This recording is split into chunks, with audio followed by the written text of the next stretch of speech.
Então vamos começar os trabalhos agora com um bom dia para quem?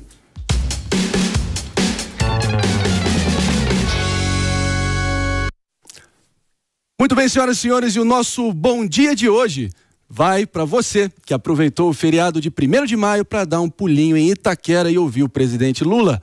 Como todo mundo sabe, todo 1º de maio tem manifestação em São Paulo. Todo mundo sabe não, porque quase ninguém apareceu ontem.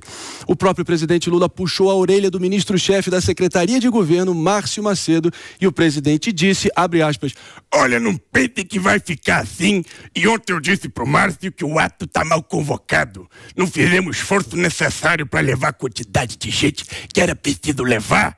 Fecha aspas. O clima pesou, mas pelo menos uma pessoa saiu feliz. É a primeira vez em muito tempo que tem um vexame em Itaquera e ninguém coloca a culpa no goleiro Cássio.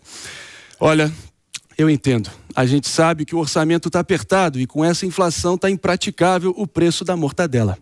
Bom, a certa altura do evento, o presidente sancionou o reajuste na tabela do imposto de renda. Com a sanção, ele amplia a isenção do imposto a quem ganha até 2 salários mínimos, ou seja, R$ 2.824 por mês. Na prática, pela forma que o imposto é cobrado, o benefício vale para todo mundo que paga imposto de renda. O problema, como falamos no Bom Dia para quem de ontem, a maior parte dos brasileiros está na informalidade e passa longe do imposto de renda. Pelo menos nesse sentido, eles podem se sentir exatamente iguais aos superinvestidores do país, porque ambos não pagam imposto. Se o presidente quisesse mesmo ajudar a população mais pobre, ele tinha que baixar imposto sobre consumo, mas isso é papo para outro dia, porque o grande objetivo de ontem era outro. Durante o comício, o presidente pediu votos para Guilherme Boulos. Comício não, ato. Perdoem a confusão, mas acho que é difícil distinguir. Logo mais, o PP vai explicar pra gente o que o Lula quis dizer quando disparou. Vamos ouvir. Ninguém derrotará esse moço aqui se vocês votarem no Boulos para prefeito de São Paulo nas próximas eleições. E eu vou fazer um apelo. Cada pessoa que votou no Lula em 89, em 94, em 98, em 2006, em 2010, em 2018, em 2022, tem que votar no Boulos para prefeito de São Paulo. Meus amigos, então nosso bom dia para você que participou do evento de ontem. Ato político? Ato falho? Ato político falho? Provavelmente um pouco dos três. Então vamos começar pelo pedido de voto. É crime eleitoral ou não é, PP? O que ele quis dizer? Ficou sem palavras. Não, é claro. Não, vamos combinar. É claro que é crime eleitoral. É claro que a legislação eleitoral prevê que é crime você fazer campanha antecipada para quem quer que seja, né? E o Lula pediu voto explícito para o Boulos, logo é crime eleitoral. Agora, nós temos que entender o que é crime eleitoral. Não é? Algumas pessoas estão falando que o Lula cometeu crime eleitoral, querendo equiparar, por meio de narrativas baratas, crime eleitoral ao crime previsto no Código Penal. São coisas completamente diferentes. E a própria legislação eleitoral entendeu que esse tipo de conduta é uma conduta irrelevante. Tanto é que a pena para quem faz campanha eleitoral é multa de 5 mil a 25 mil reais por conduta, não é? E é bom lembrar, por exemplo, que o Lula, em 2010, no 1º de maio de 2010, pediu voto para Dilma e foi condenado por propaganda eleitoral antecipada e pagou a multa de 10 mil reais e teve a impossibilidade de usar o vídeo que pedia voto a Dilma. E o que é interessante, Marinho, só para terminar, que eu acho importante, né? Que a própria direita, os próprios articulistas de direita, inclusive o Diego, né, colocou na página do Facebook, do Instagram, o vídeo do Lula. Ou seja, se o vídeo do Lula realmente tivesse condão de pedir voto e fazer a população votar no Boulos, com certeza a direita não estaria compartilhando esse vídeo, mostrando claramente que não é tão grave essa conduta do Lula. O que restou, infelizmente, são narrativas e palavra ao vento. Aqui no Morning Show, minha gente, a gente tenta ser o mais objetivo e coerente possível na cobrança e fiscalização dos nossos representantes. Será que esse mesmo benefício da dúvida, essa mesma... tentando atenuar o ato em si, de Jesse Peixoto, existiria nos casos das motociatas de Jair Bolsonaro? Que também fez ele ser condenado? não existiria, tanto que não existiu, né? A gente vê aqui o PP toda vez tentando atenuar alguma possível crítica ao atual presidente da República e a sua claque, o pessoal aí que ficou aplaudindo. Vamos ser sinceros, o ponto dele de que, se fosse assim, a galera não estaria compartilhando. Claro que não, porque quem segue o eleitorado de direita não vai votar no Boulos de jeito nenhum. Então o que esse pessoal tá fazendo é uma denúncia, PP. Eu te sigo, Joyce. É denúncia. Porque você gosta muito de mim, meu conteúdo é muito bom e você tá sempre aprendendo. Mas assim, a realidade é que o deputado federal, às vezes, que compartilha esse vídeo, não é que ele não acha que o Lula tem impacto. O Lula tem impacto pro pessoal que estava lá e que agora, provavelmente, vai votar no Boulos porque sabe que é o candidato indicado pelo Lula. Foi uma irregularidade e, nos eventos anteriores, como as motociatas, o que acontecia?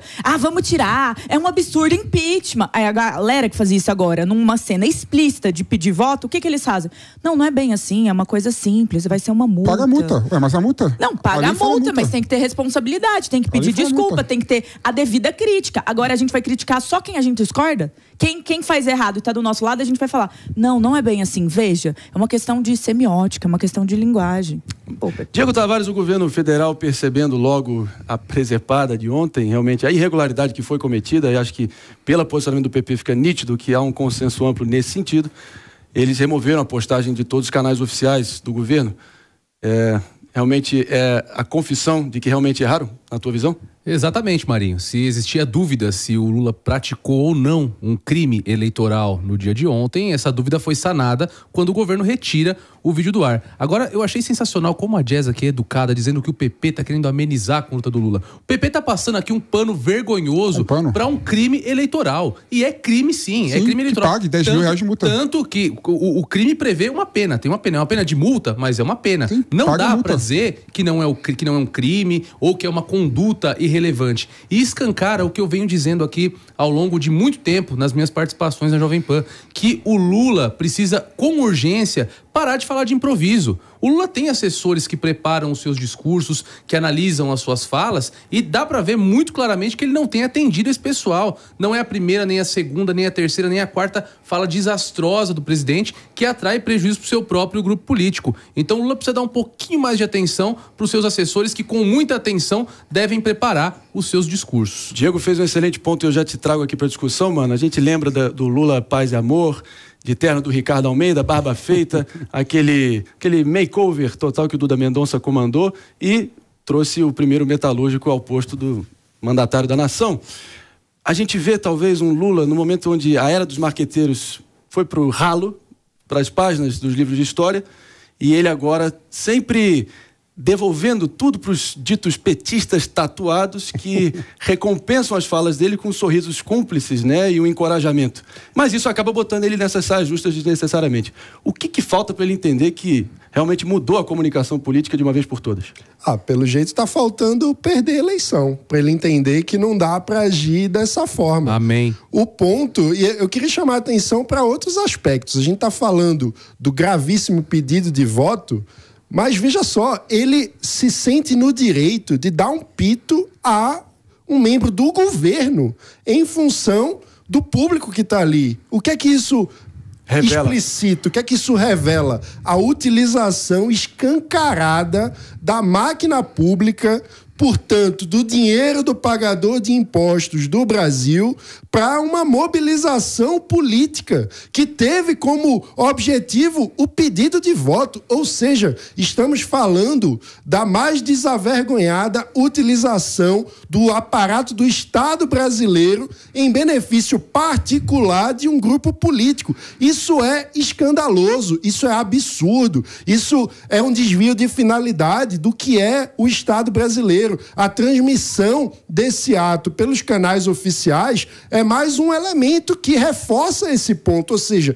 estamos falando da máquina do Estado brasileiro em benefício político eleitoral do grupo político que está no poder. Isso é um absurdo, a gente não pode normalizar isso. Quando o presidente dá um pito público em um membro do governo em função do fracasso de público da manifestação, ele escancara isso para todos, que a diretriz do seu governo é utilizar o seu tempo de trabalho, utilizar a máquina pública em nome do seu grupo eleitoral. Isso é um absurdo e a gente não pode achar isso normal. O nome disso é patrimonialismo. E é claro, Mano Ferreira, que as repercussões do incidente não ficariam restritas ali à Zona Leste de São Paulo, claro que reverberou nacionalmente, e a oposição claramente não está pensando dessa forma, não, né? O presidente nacional do MDB e deputado federal Baleia Rossi usou as redes sociais para comentar o assunto.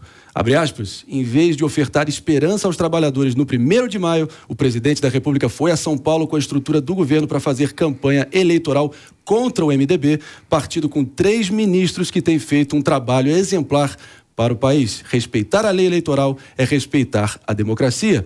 O chefe da nação deveria dar o exemplo, fecha aspas. Eu fico pensando uma hora dessas, Diego Tavares, o que o Bolsonaro pensaria?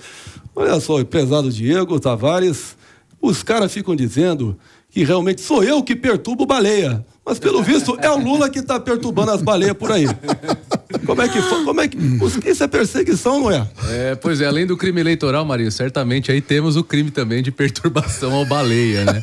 Mas olha só... Não, realmente, como o PP disse aqui, ontem a oposição se mobilizou, porque, de fato, o Mano trouxe aqui o termo perfeito. A normalização desse tipo de expediente é algo muito ruim. Não é qualquer pessoa cometendo um crime eleitoral em um ato público. É o presidente da República. É de onde o principal exemplo deveria vir. Sobretudo um presidente que tem no seu discurso tantas falas a respeito da preservação da democracia. Diz tanto que ele é quem está agora à frente do governo federal em prol da democracia, que deixou uma suposta aposentadoria para brigar pela democracia.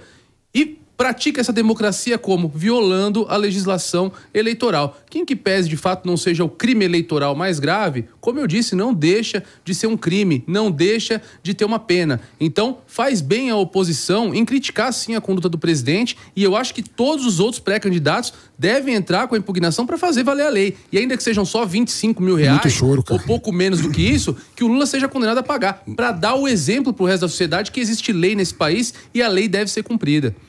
É isso aí, Jesse Peixoto, a gente quer te ouvir.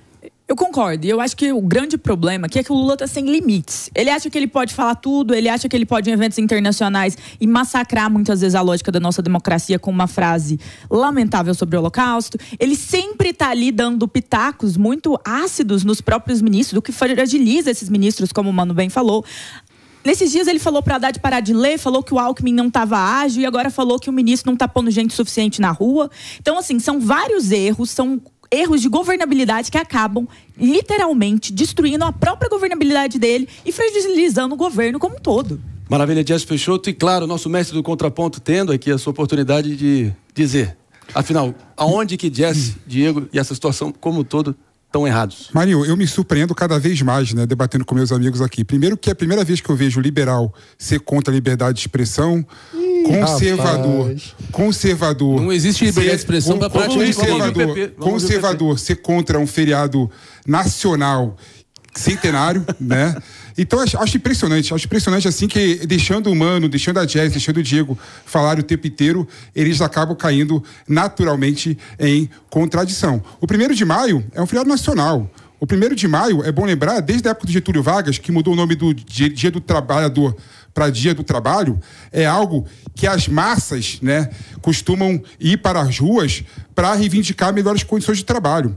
Então, todos os presidentes da República costumam ir ao palanque falar para o seu público, falar para o trabalhador, ainda mais em um momento em que a precarização do trabalho é uma questão e é um problema, não é? Então não vejo nenhum problema o Lula como presidente ir para evento dos sindicatos, né, para poder falar. Isso não tem nada a ver com o patrimonialismo, pelo contrário, isso tem a ver com a democracia. Então acho interessante quando a Jess fala que é violação da democracia, o que eu vejo é no ato político naturalmente convocado pelo sindicato, as pessoas participarem e tendo condição de falar sobre o que interessa, que é mais direito para uma classe que está cada vez mais sendo esquecida e se tornando invisível no Brasil. E aqui no Morning Show a gente vai seguir acompanhando todos os desdobramentos da fala do presidente Lula, e assim a gente segue adiante.